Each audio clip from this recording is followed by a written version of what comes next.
Hello guys, in this video I'm going to show you how to set the tool position on the Sketches application.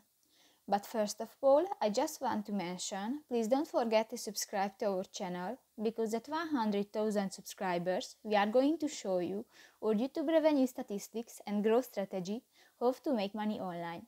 So let's jump into it. First of all, open the application on your device.